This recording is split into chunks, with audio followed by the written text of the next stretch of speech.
Hey everyone, welcome back to Shivam tutorial. ಇವತ್ತಿನ ವಿಡಿಯೋದಲ್ಲಿ ನಾನು ಡೆತ್ ಆಫ್ ಪಾರ್ಟ್ನರ್ ಮೇಲೆ ಒಂದು ಕ್ವಶನನ್ನು ಸಾಲ್ವ್ ಮಾಡೋದಕ್ಕೆ ತೊಗೊಂಡಿದ್ದೇನೆ. ಈಗಾಗಲೇ ನಾನು ಈ ಚಾಪ್ಟರ್ ಮೇಲೆ ಸಾಕಷ್ಟು ಕ್ವಶನ್ಗಳನ್ನು ಸಾಲ್ವ್ ಮಾಡಿದ್ದೇನೆ. ಆದರೆ ಇವತ್ತು ತೊಗೊಂಡಿರುವ ಕ್ವಶನ್ ಅಂತ ಅಂದರೆ ಕ್ವಶನ್ ಬ್ಯಾಂಕಲ್ಲಿ ಇರುವಂಥ 7th ಕ್ವಶನನ್ನು ನಾನಿಲ್ಲಿ ತೊಗೊಂಡಿದ್ದೇನೆ. ಈ ಕ್ವಶನ್ನ ತೊಗೊಳೋದಕ್ಕೆ ಕಾರಣ ಏನು ಅಂತ ಅಂದರೆ ಇಲ್ಲಿ ಸಾಕಷ್ಟು ಸ್ವಲ್ಪ ಡಿಫಿಕಲ್ಟ್ ಆಗಿರುವಂತಹ ಅಡ್ಜಸ್ಟ್ಮೆಂಟ್ಗಳಿವೆ. ಸೊ ಹಾಗಾಗಿ ಇದನ್ನು ನಾನು ಪ್ರಿಪೇರ್ ಮಾಡೋದಕ್ಕೆ ತೊಗೊಂಡಿದ್ದೇನೆ. ಆ್ಯಂಡ್ ಇದರ ನೋಟ್ಸ್ ನಿಮಗೆ ಡಿಸ್ಕ್ರಿಪ್ಷನಲ್ಲಿ ಅವೈಲೇಬಲ್ ಇರುತ್ತೆ, ಚೆಕ್ ಮಾಡ್ಕೊಳ್ಬೋದು. ನೋಡಿ ಕ್ವಶನ್ ಹೇಗಿದೆ ಅಂತ ಒಂದ್ಸಲ ನೋಡ್ಕೊಂಡ್ಬಿಡೋಣ. Aarti, Bharati and Hima are partners sharing profit and losses in the ratio of 3:2:1. Their balance sheet as on 31st March 2017 stood as follows. So ಇಲ್ಲಿ ಬ್ಯಾಲೆನ್ಸ್ ಶೀಟ್ನ ಕೊಡ್ತಾ ಇದ್ದಾರೆ. ಅಸೆಟ್ ಸೈಡಲ್ಲಿ ಕೆಲವು ಐಟಮ್ಸ್ಗಳಿವೆ, ಲ್ಯಾಬಿಲಿಟಿ ಸೈಡಲ್ಲಿ ಕೆಲವು ಐಟಮ್ಸ್ಗಳಿವೆ. ನೆಕ್ಸ್ಟ್ ಇಲ್ಲಿ ಯಾವ ಪಾರ್ಟ್ನರ್ ಡೆತ್ ಆಗಿದೆ ಮತ್ತು ಯಾವಾಗ ಅಂತ ನೋಡ್ಕೊಳ್ಳೋಣ.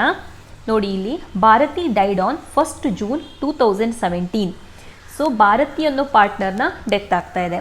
ಸೊ ಇಲ್ಲಿ ಕೊಟ್ಟಿರುವ ಇನ್ಫಾರ್ಮೇಷನ್ನ ನಾವು ಸ್ವಲ್ಪ ನಮಗೆ ಹೆಲ್ಪ್ ಆಗೋ ರೀತಿಯಲ್ಲಿ ಬರ್ಕೊಂಡು ಬಿಡೋಣ. ಸೊ ಇಲ್ಲಿ 3 ಜನ ಪಾರ್ಟ್ನರ್ ಇದ್ದಾರೆ, ಹೌದಾ?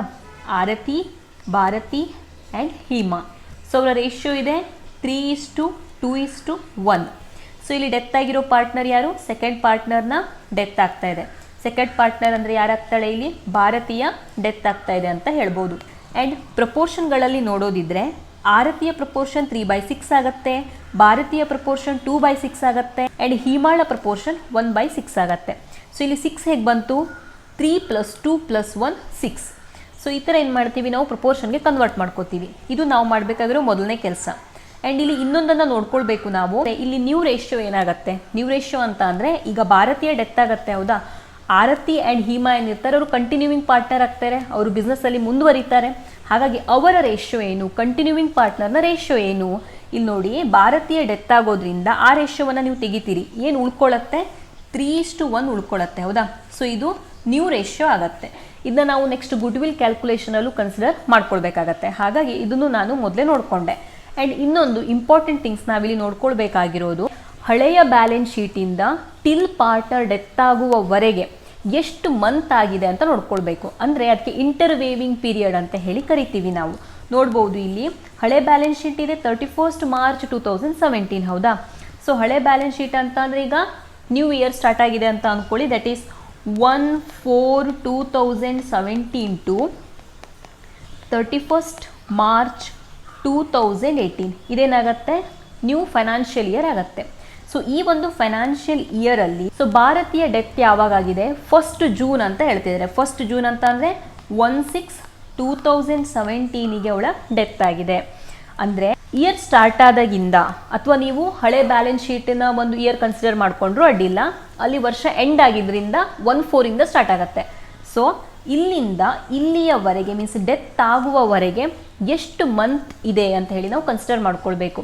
ಯಾಕೆ ಇದನ್ನ ಕನ್ಸಿಡರ್ ಮಾಡ್ಕೊಳ್ಬೇಕು ಅಥವಾ ಯಾಕೆ ಇದನ್ನ ಕ್ಯಾಲ್ಕುಲೇಟ್ ಮಾಡ್ಕೊಳ್ಬೇಕು ನಾವು? ಬಿಕಾಸ್ ನಮಗಿದು ಕೆಲವು ಕ್ಯಾಲ್ಕುಲೇಷನಲ್ಲಿ ಹೆಲ್ಪ್ ಆಗುತ್ತೆ. ಇಂಟ್ರೆಸ್ಟ್ ಆನ್ ಕ್ಯಾಪಿಟಲ್ ಕ್ಯಾಲ್ಕುಲೇಷನ್ ಇರ್ಬೋದು, ಪ್ರಾಫಿಟ್ ಕ್ಯಾಲ್ಕುಲೇಷನ್ ಇರ್ಬೋದು, ಅಲ್ಲೆಲ್ಲ ಇದು ನಮಗೆ ತುಂಬಾ ಹೆಲ್ಪ್ ಆಗುತ್ತೆ. ಹಾಗಾಗಿ ಇದನ್ನು ನಾವು ಕ್ಯಾಲ್ಕುಲೇಟ್ ಮಾಡ್ಕೊಳ್ಬೇಕು. ನೋಡಿ ಇಲ್ಲಿ 1/4 ಕನ್ಸಿಡರ್ ಮಾಡ್ಬೋದಾ? 4ನೇ ತಿಂಗಳು ಅವಳು ಫರ್ಮಲ್ಲಿ ಇದ್ದಾಳ, ಕಂಪ್ಲೀಟ್ ಆಗಿ 4ನೇ ತಿಂಗಳು ಅವಳು ಫರ್ಮಲ್ಲಿ ವರ್ಕ್ ಮಾಡಿದ್ದಾಳೆ, ಹೌದಾ? 5ನೇ ತಿಂಗಳು ವರ್ಕ್ ಮಾಡಿದಾಳ, 5ನೇ ತಿಂಗಳು ಕೂಡ ವರ್ಕ್ ಮಾಡಿದ್ದಾಳೆ. ಆದರೆ 6ನೇ ತಿಂಗಳು ಅವಳು ವರ್ಕ್ ಮಾಡಿದಾಳ. ನೋಡಿ ಇಲ್ಲಿ 1/6ಗೆ ಅವಳ ಡೆತ್ ಆಗಿದೆ. 6ನೇ ತಿಂಗಳ ಮೊದಲ ದಿನವೇ ಅವಳ ಡೆತ್ ಆಗಿದೆ. ಹಾಗಾಗಿ 6ನೇ ತಿಂಗಳನ್ನು ನಾವು ಕನ್ಸಿಡರ್ ಮಾಡೋದಕ್ಕೆ ಆಗೋದೇ ಇಲ್ಲ.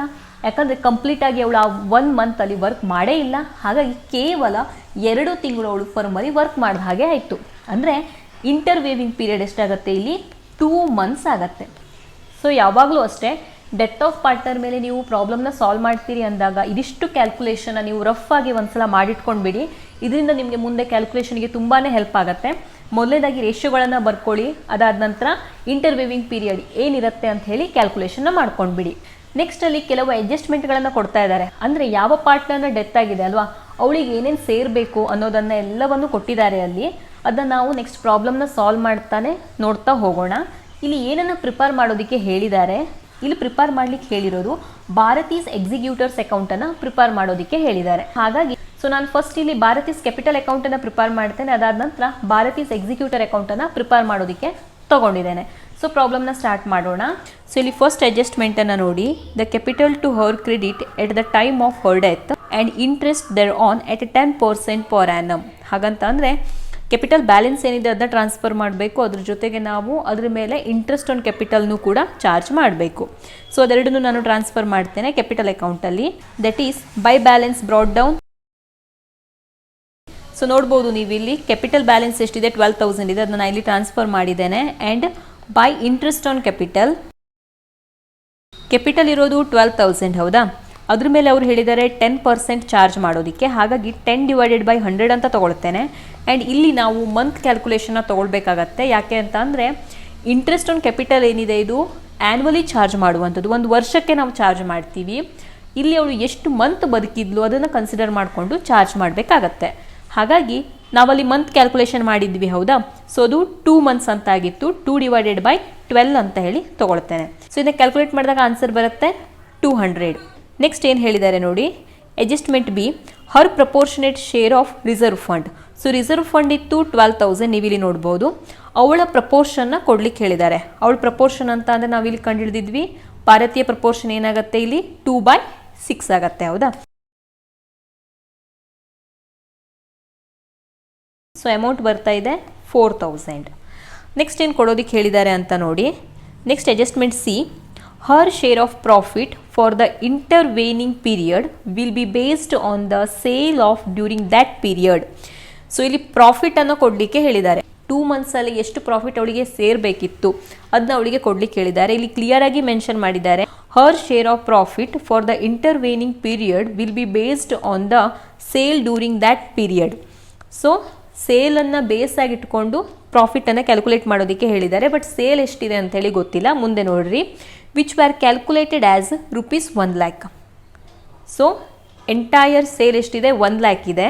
ನೆಕ್ಸ್ಟ್ ನೋಡಿ, the rate of the profit during the past 3 years had been 10% on sale. ಹಾಗಂತ ಅಂದರೆ ಈಗ ನಾವು ಸೇಲ್ ಮೇಲೆ ಏನು ಮಾಡಬೇಕು, 10% ಎಷ್ಟಾಗತ್ತೆ ಅಂತ ಹೇಳಿ ಮೊದಲು ನೋಡ್ಕೊಳ್ಬೇಕಾಗತ್ತೆ. ಸೊ ನಾನು ಇದನ್ನ ವರ್ಕಿಂಗ್ ನೋಟಲ್ಲಿ ಮಾಡ್ತೇನೆ. Calculation of profit. ಸೊ ಅಲ್ಲಿ ಏನೇನು ಇನ್ಫಾರ್ಮೇಷನ್ ಕೊಟ್ಟಿದ್ದಾರೆ ಎಲ್ಲವನ್ನು ನಾನು ಇಲ್ಲಿ ಒಂದ್ಸಲ ಬರ್ಕೊಂಡು ಬಿಡ್ತೇನೆ.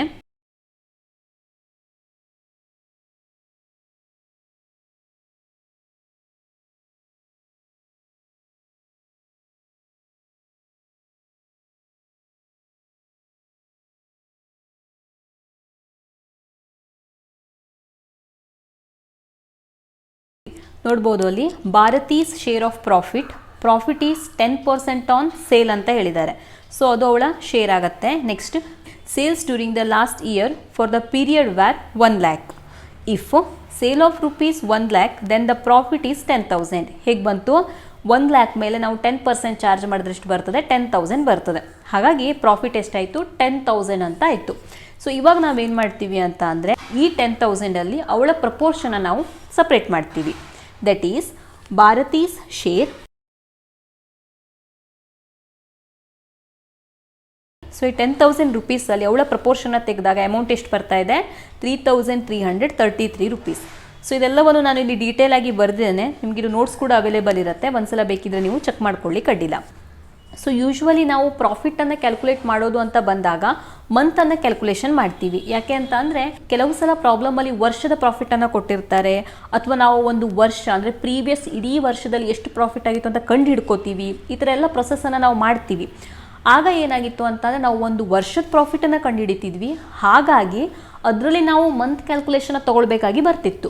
ಬಟ್ ಈ ಕ್ವಶನಲ್ಲಿ ಏನಾಗಿದೆ ಅಂತ ಅಂದರೆ ಅವರು ಕ್ಲಿಯರ್ ಆಗಿ ಫಸ್ಟೇ ಮೆನ್ಷನ್ ಮಾಡಿದ್ದಾರೆ, her share of profit for the intervening period will be based on the sale of during that period. ಹಾಗಾಗಿ ಇಂಟರ್ವೇನಿಂಗ್ ಪೀರಿಯಡ್ ಅಂತೇಳಿ ಮೆನ್ಷನ್ ಮಾಡಿರೋದ್ರಿಂದ ಮತ್ತೆ ನಾವು ಮಂತ್ ಕ್ಯಾಲ್ಕುಲೇಷನ್ನ ತೊಗೊಳ್ಳೋ ಅವಶ್ಯಕತೆ ಇಲ್ಲಿ ಬರೋದಿಲ್ಲ.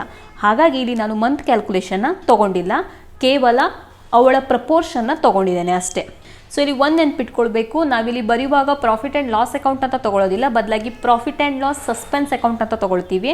ಬೇಕಿದ್ರೆ ನೀವು ಪ್ರಾಫಿಟ್ ಆ್ಯಂಡ್ ಲಾಸ್ ಅಕೌಂಟ್ ಅಂತ ಬರೆದು ಬ್ರ್ಯಾಕೆಟಲ್ಲಿ ಸಸ್ಪೆನ್ಸ್ ಅಕೌಂಟ್ ಅಂತ ಬರೆದ್ರೂ ಆಗುತ್ತೆ. ಬಟ್ ಸಸ್ಪೆನ್ಸ್ ಅನ್ನೋದನ್ನು ನೀವು ಅಲ್ಲಿ ಮೆನ್ಷನ್ ಮಾಡಲೇಬೇಕಾಗತ್ತೆ. ರೀಸನ್ ಇಷ್ಟೇ, ಪ್ರಾಫಿಟ್ ಆ್ಯಂಡ್ ಲಾಸನ್ನು ನಾವು ಯಾವಾಗಲೂ ವರ್ಷದ ಎಂಡಿಗೆ ಪ್ರಿಪೇರ್ ಮಾಡುವಂಥದ್ದು. ಸೊ ಇಲ್ಲಿ ಮಿಡ್ಲಲ್ಲಿ ಕ್ಯಾಲ್ಕುಲೇಟ್ ಮಾಡ್ಕೋತಾ ಇದ್ದೀವಿ ಅಂದಾಗ, ಸೊ ಅದು ಹಿಂದಿನ ವರ್ಷದ ಬೇಸಾಗಿ ಇಟ್ಕೊಂಡು ನಾವು ಕ್ಯಾಲ್ಕುಲೇಟ್ ಮಾಡ್ಕೋತಾ ಇದ್ದೀವಿ ಅಂದಾಗ ನಾವು ಸಸ್ಪೆನ್ಸ್ ಅಕೌಂಟ್ ಅಂತ ಹೇಳಿ ಕ್ರಿಯೇಟ್ ಮಾಡ್ಕೋತೀವಿ. ಹಾಗಾಗಿ profit and loss suspense account ಅಂತ ತಗೋತೀವಿ. ಸೊ ಇಲ್ಲಿ ವರ್ಕಿಂಗ್ ನೋಟ್ 1 ಅಂತ ಹೇಳಿ ಕೊಡ್ತೇನೆ ನಾನು. ಅಲ್ಲಿ ನೀವು ವರ್ಕಿಂಗ್ ನೋಟ್ ಎ ಬಿ ಅಂತಲೂ ಕೊಡ್ಬೋದು. ನಾನು ಅಲ್ಲಿ ವರ್ಕಿಂಗ್ ನೋಟ್ 1 ಅಂತ ಹೇಳಿ ಹೆಸರು ಕೊಟ್ಟಿದ್ದೆ. ಸೊ ಅದನ್ನ ಇಲ್ಲಿ ಕೊಟ್ಟಿದ್ದೇನೆ ಬ್ರ್ಯಾಕೆಟಲ್ಲಿ ವರ್ಕಿಂಗ್ ನೋಟ್ 1. ನೆಕ್ಸ್ಟ್ ಏನಿದೆ ಅಂತ ಹೇಳಿ ನೋಡಿ ಕ್ವಶನಲ್ಲಿ. Adjustment D, her share in goodwill to be calculated by taking twice the amount of average profit of the last 3 years less 20%. So okay, ನಾವಿಲ್ಲಿ ಗುಡ್ ವಿಲ್ನ ಕ್ಯಾಲ್ಕುಲೇಟ್ ಮಾಡಬೇಕಾಗಿದೆ. ಇವಾಗ ಗುಡ್ ವಿಲ್ ಅವರು ಏನು ಹೇಳಿದ್ದಾರೆ ಮತ್ತೊಂದು ಸಲ ನೋಡಿ. Calculated by taking the twice the amount of average profit of the last 3 years less 20%. ಹಾಗಂತ ಅಂದರೆ ನಾವು ಫಸ್ಟು ಎವರೇಜ್ ಪ್ರಾಫಿಟನ್ನು ಕಂಡುಹಿಡಿಯಬೇಕು. ಅದಾದ ನಂತರ ಆ ಏನು ಅಮೌಂಟ್ ಬರುತ್ತೆ ಅದರಲ್ಲಿ ನಾವು 20%ಅನ್ನು ಲೆಸ್ ಮಾಡ್ಕೋಬೇಕು. ಆಮೇಲೆ ಏನು ಮಾಡಬೇಕು, ನಾವು ಅದನ್ನ ಟ್ವೈಸ್ ಮಾಡಬೇಕು ಅಂತ ಹೇಳಿದ್ದಾರೆ. 3 ವರ್ಷದ ಪ್ರಾಫಿಟನ್ನು ಬೇಸಾಗಿ ಇಟ್ಕೊಂಡು ಕಂಡುಹಿಡಿಯೋಕೆ ಹೇಳಿದ್ದಾರೆ. ಹಾಗಾಗಿ ಇಲ್ಲಿ ನೋಡ್ಬೋದು ನೀವು ಕ್ವಶನಲ್ಲಿ 3 ವರ್ಷದ ಪ್ರಾಫಿಟನ್ನು ಕೊಟ್ಟಿದ್ದಾರೆ ಕೂಡ. ಸೊ ಇದರ ಕ್ಯಾಲ್ಕುಲೇಷನು ನಾನು ವರ್ಕಿಂಗ್ ನೋಟಿಗೆ ಹೋಗಿ ತೋರಿಸ್ತೇನೆ, ಬಿಕಾಸ್ ಕ್ಯಾಲ್ಕುಲೇಷನ್ ಸ್ವಲ್ಪ ಲೆಂದಿ ಆಗುತ್ತೆ ಇಲ್ಲಿ. So working note 2. So first ನಾವಿಲ್ಲಿ ಎವರೇಜ್ ಪ್ರಾಫಿಟನ್ನು ಕಂಡುಹಿಡಿಯೋಣ.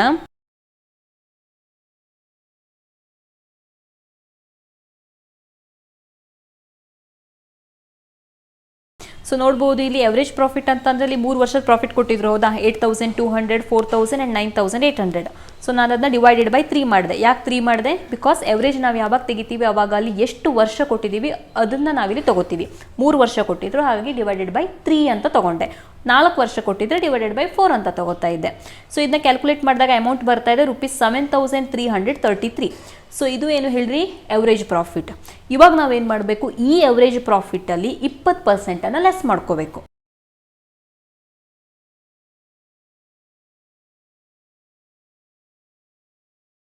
ನಾವು 7,333 ಮೈನಸ್ 1,467 ಮಾಡಬೇಕು. ಸೊ ಎಷ್ಟು ಅಮೌಂಟ್ ಬರುತ್ತೆ? 5,866 ಬರುತ್ತೆ. ₹5,866. ಸೊ ಈಗ ಏನು ಮಾಡಬೇಕು, ನಾವು ಇದನ್ನ ಟ್ವೈಸ್ ಮಾಡಬೇಕು. ಸೊ ಅವ್ರು ಹಾಗೆ ಅಲ್ವಾ ಹೇಳಿರೋದು, ಎವರೇಜ್ ಪ್ರಾಫಿಟನ್ನು ಟ್ವೈಸ್ ಮಾಡೋದಕ್ಕೆ ಹೇಳಿದರು. ಸೊ ಹಾಗಾಗಿ ಇದನ್ನ ಟ್ವೈಸ್ ಮಾಡ್ಕೊಳ್ಳೋಣ, ಆಗ ನಮಗೆ ಗುಡ್ ವಿಲ್ ಸಿಗತ್ತೆ. ಸೊ ಆನ್ಸರ್ ಬರ್ತಾ ಇದೆ ₹11,732. ಸೊ ಇವಾಗ ನಾವೇನು ಮಾಡ್ತೀವಿ, ಇದರಲ್ಲಿ ಭಾರತೀಯ ಶೇರನ್ನು ಸಪ್ರೇಟ್ ಮಾಡ್ಕೋತೀವಿ. ಈಗ ನಾವು ಜಸ್ಟ್ ಗುಡ್ ವಿಲ್ ಅನ್ನು ಕಂಡು ಹಿಡಿದ್ವಿ. ನೆಕ್ಸ್ಟ್ ನಾವು ಉಳಿದಿರೋ ಪ್ರೊಸೆಸ್ಗಳನ್ನೆಲ್ಲ ಮಾಡಬೇಕು. ಅಂದರೆ ಇದರಲ್ಲಿ ಭಾರತೀಯ ಶೇರನ್ನು ನಾವು ಸಪ್ರೇಟ್ ಮಾಡಬೇಕು.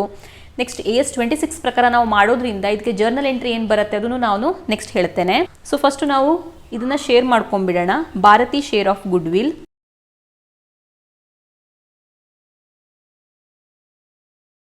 ಸೊ ಅಮೌಂಟ್ ಬರ್ತಾ ಇದೆ ₹3,911. ಸೊ ಇದನ್ನ ಇವಾಗ ನಾವೇನು ಮಾಡಬೇಕು ಅಂದರೆ AS 26 ಪ್ರಕಾರ ಮಾಡೋದ್ರಿಂದ ನಾವು ಪಾರ್ಟ್ನರ್ ಕ್ಯಾಪಿಟಲ್ ಅಕೌಂಟಲ್ಲಿ ಗುಡ್ ವಿಲ್ ಅಕೌಂಟ್ ಅಂತ ತೋರಿಸಬಾರ್ದು. ಹಾಗಾಗಿ ಜರ್ನಲ್ ಎಂಟ್ರಿ ಏನಾಗುತ್ತೆ, remaining partner capital account debit to deceased partner capital account ಅನ್ನೋದು ಜರ್ನಲ್ ಎಂಟ್ರಿ ಆಗುತ್ತೆ. ಸೊ ರಿಮೇನಿಂಗ್ ಪಾರ್ಟ್ನರ್ ಇಲ್ಲಿ ಯಾರಾಗ್ತಾರೆ, ಆರತಿ ಆ್ಯಂಡ್ ಹೀಮಾ.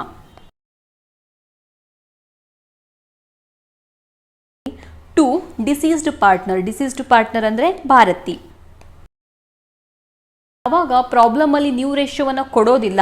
ಆಗ ನಾವು ಒಂದು ಅಸಂಪ್ಷನ್ ತಗೊಳ್ತೀವಿ, ಏನು ಅಂತ ಅಂದರೆ ಏನು ನ್ಯೂ ರೇಷಿಯೋ ಇರುತ್ತೆ, ಏನು ಕಂಟಿನ್ಯೂಯಿಂಗ್ ಪಾರ್ಟ್ನರ್ ರೇಷಿಯೋ ಇರುತ್ತೆ ಅದೇ ಗೇನ್ ರೇಷಿಯೋ ಅಂತೇಳಿ ಕನ್ಸಿಡರ್ ಮಾಡ್ಕೋತೀವಿ. ಸೊ ಇಲ್ಲಿ 3:1 ಅಂತ ಇತ್ತು ಹೌದಾ. ನಾನು ಅದನ್ನ ಸ್ಟಾರ್ಟಿಂಗಲ್ಲೇ ತೋರಿಸಿದ್ದೆ ಹೇಗೆ ಅಂತ ಹೇಳ್ಕೊಂಡು, ನಾನು ಮತ್ತೆ ಅದನ್ನ ಎಕ್ಸ್ಪ್ಲೇನ್ ಮಾಡೋದಿಲ್ಲ. ಸೊ ಇಲ್ಲಿ 3:1 ರೇಷಿಯೋವನ್ನು ನಾವು ಯೂಸ್ ಮಾಡ್ತೀವಿ ಈ ಗುಡ್ ವಿಲ್ಲನ್ನು ಡಿಸ್ಟ್ರಿಬ್ಯೂಷನ್ ಮಾಡೋದಕ್ಕೆ. ಗುಡ್ ವಿಲ್ ಎಷ್ಟಿತ್ತು, 3,911 ಇತ್ತು ಹೌದಾ. ಸೊ ಇವಾಗ ನಾವೇನು ಮಾಡಬೇಕು, ಸೊ ಆರತಿ ಪಾಯಿಂಟ್ ಆಫ್ ವ್ಯೂಯಿಂದ ಎಷ್ಟು ಬರುತ್ತೆ ಆ್ಯಂಡ್ ಹೀಮನ್ ಪಾಯಿಂಟ್ ಆಫ್ ವ್ಯೂಯಿಂದ ಎಷ್ಟು ಬರುತ್ತೆ ಅಂತ ನೋಡೋಣ. That is 3,911 into 3/4.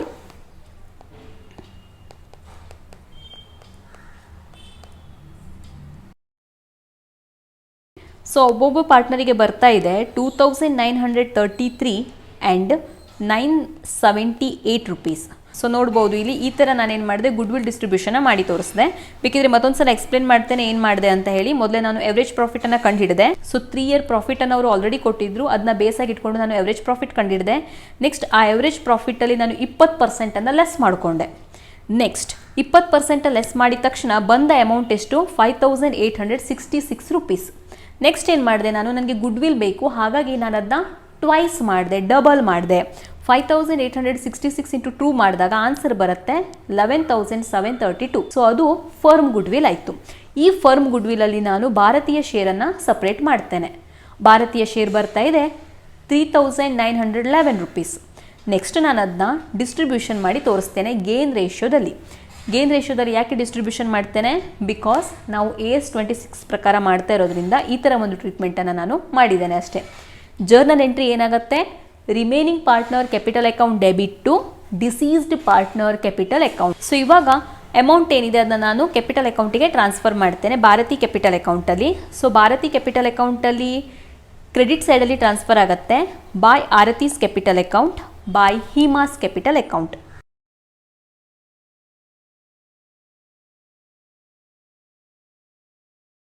ಸೊ ಅಮೌಂಟನ್ನು ಬರೀತೇನೆ 2933 rupees ಆ್ಯಂಡ್ 978 rupees. ಸೊ ಅಮೌಂಟನ್ನು ಕೂಡ ಟ್ರಾನ್ಸ್ಫರ್ ಮಾಡಿಕೊಂಡೆ, ನೋಡ್ಬೋದು ನೀವು. ನೆಕ್ಸ್ಟ್ ಒಂದು ಅಡ್ಜಸ್ಟ್ಮೆಂಟನ್ನು ನೋಡೋಣ. ಸೊ ಇದು ಒಂದು ಇಂಪಾರ್ಟೆಂಟ್ ಅಡ್ಜಸ್ಟ್ಮೆಂಟ್ ಇದೆ ಇಲ್ಲಿ ನೋಡಿ. The investment where sold for ₹16,200 and her executor where paid on. So ಅದರಲ್ಲಿ ಏನು ಹೇಳ್ತಾ ಇದ್ದಾರೆ? ಇನ್ವೆಸ್ಟ್ಮೆಂಟ್ ಇತ್ತು ₹13,250 ಇತ್ತು, ನೋಡ್ಬೋದು ಇಲ್ಲಿ ಬ್ಯಾಲೆನ್ಸ್ ಶೀಟಲ್ಲಿ. ಆ 13,250 16,200ಗೆ ಸೇಲ್ ಆಗ್ತಾ ಇದೆ, ಅಂದರೆ ಜಾಸ್ತಿ ಅಮೌಂಟಿಗೆ ಸೇಲ್ ಆಗ್ತಾ ಇದೆ ಅಂದಮೇಲೆ ಆಬ್ವಿಯಸ್ಲಿ ಪ್ರಾಫಿಟ್ ಆಗಿರುತ್ತೆ, ಹೌದಾ? ಆ ಪ್ರಾಫಿಟ್ಟಲ್ಲಿ ನಾವೇನು ಮಾಡಬೇಕು? ಭಾರತೀಯ ಶೇರನ್ನು ಈಗ ನಾವು ಸಪ್ರೇಟ್ ಮಾಡಬೇಕು. ಸೊ ಅದನ್ನ ಮಾಡೋಣ. ಅದನ್ನು ನಾನು ವರ್ಕಿಂಗ್ ನೋಟಲ್ಲೇ ತೊಗೊಳ್ತೇನೆ.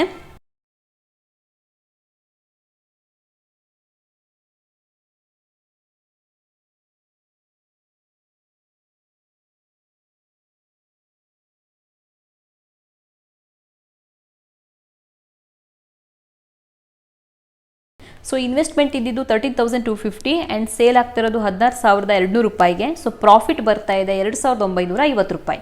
ಸೊ ಈ ಪ್ರಾಫಿಟ್ಟಲ್ಲಿ ಭಾರತೀಯ ಶೇರನ್ನು ಸಪ್ರೇಟ್ ಮಾಡೋಣ.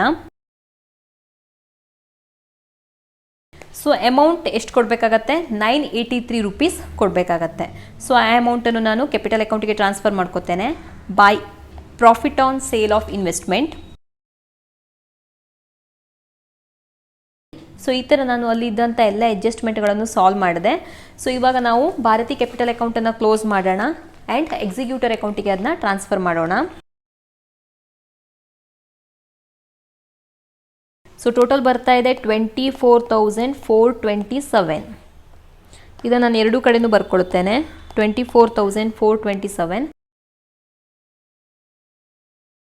ಸೊ ನೋಡ್ಬೋದು ಆ ಬ್ಯಾಲೆನ್ಸನ್ನು ಭಾರತಿ ಎಕ್ಸಿಕ್ಯೂಟರ್ ಅಕೌಂಟಿಗೆ ಟ್ರಾನ್ಸ್ಫರ್ ಮಾಡಿದೆ, ಹೌದಾ? ಸೊ ಇಲ್ಲಿ ಭಾರತಿ ಎಕ್ಸಿಕ್ಯೂಟರ್ನ ನಾನು ಓಪನ್ ಮಾಡಿ ಇಟ್ಟಿದ್ದೇನೆ, ಅಲ್ಲಿ ಅಮೌಂಟನ್ನು ಟ್ರಾನ್ಸ್ಫರ್ ಮಾಡ್ತೇನೆ.